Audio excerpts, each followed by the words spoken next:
There are now as many women as men in the government's executive as Northland MP Willow-Jean Prime moves into cabinet as Minister for Conservation and Youth, filling the gap left by outgoing Minister Stuart Nash.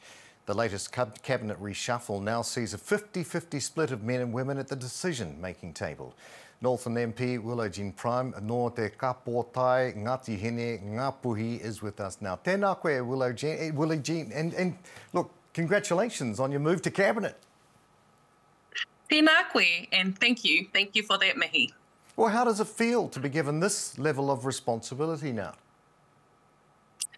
I think it's still sinking in for me, actually. It's only been 24 hours, but my initial reactions were excitement, real excitement, and just a huge privilege and honour to be asked by the Prime Minister to join my colleagues in Cabinet and to be able to continue to make a contribution through that role. Now, in this election year, what are your priorities for Northland? My priorities have been the same since the day I came into Parliament, and even before that when I had been campaigning for the Northland seat. I am really focused on ensuring that the Northland voice is heard in Parliament, ensuring that our issues at whatever level I've been representing are heard, and they have been around housing, around health, around education, around employment. And I'm really proud of the work that we have done over the last 5 years as a government in terms of those issues. But of course, there is always more to do, considering where we started as a region. And many people will be familiar with those statistics. I think another one I often reflect on is I have always been passionate about our rangatahi. They are our future, and in fact I referred to them in my maiden speech that I wanted to ensure that not one more young person didn't have an aspiration, and I am so proud and honoured to be the Minister for Youth, where I am able to champion their voice throughout Parliament and all the issues that are relevant to them. Yeah, kind of hard to beat that one. Now, you're also Associate Minister for Health and for Arts, Culture and Heritage.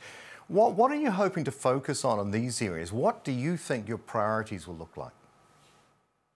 So I am in the process of drafting I've sent a draft letter to the Prime Minister about the priorities in those portfolio areas. There's a bit of a process now where him and I will meet and discuss those, perhaps refine them if need be. I have only been in this job for 70 days, but I definitely hit the ground running. In terms of arts, culture and heritage, one of the first things I got to do as a minister was attend Te Matatini. Having stood on that stage just once myself back in 2005, I'm a huge supporter of kapa haka and the mahi that Te Matatini does, and I want to continue to work with their board to support the aspirations of Te Matatini to see kapa haka thrive, and not just on that national stage, but at all levels. Also, we've got Matariki coming up. I want to continue the positive work that we've done to put in place our first Indigenous public holiday in Aotearoa, New Zealand. And if I can just say on health, my priority at the moment is to ensure that we produce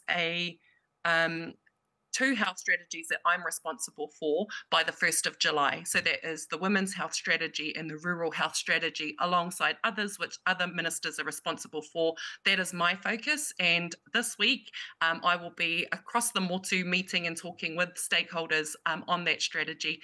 And that really is my focus for my Hauora portfolio in the coming weeks and months. Well, look at you. Look at the work you're doing in such a short period of time. Now, the government, as you'll know, the government has now reached gender parity for the first time in our country's history. What are your thoughts on where we've come? I think it's hugely significant that we have, for the first time in New Zealand's history, achieved 50-50% women in cabinet, and that is off the back of last year Soraya Peki-Mason entering Parliament and our Parliament achieving 50-50 representation. So I think that these are hugely significant. They are not only symbolic. It is important that we reflect our country, as the Prime Minister acknowledged. We are more reflective of our country and the makeup of our country by having this level of representation. But I also want to mihi to how diverse our parliament is as well. We are the most rainbow parliament in the world. We have a number of ethnic representatives in our parliament. That doesn't just happen by mistake. It happens by design, by deliberate decisions to ensure we make representation spaces available. But what I also want to say, because I have seen some of the comments, every single person is there based on merit. Merit first and foremost, but then ensuring that we are trying to also achieve that equity that we're talking about, that diverse representation that is so important in our decision-making structures. Well, And I'm honoured for to be that person that tipped us over that 50-50. Well, I just want to thank you for smashing through my question around diversity. So that's done. Thank you for that. Northland MP Willow-Jean Prime, thank you so much for joining us today and congratulations on your move into Cabinet. Ngā mihi. Kia ora, ngā mihi.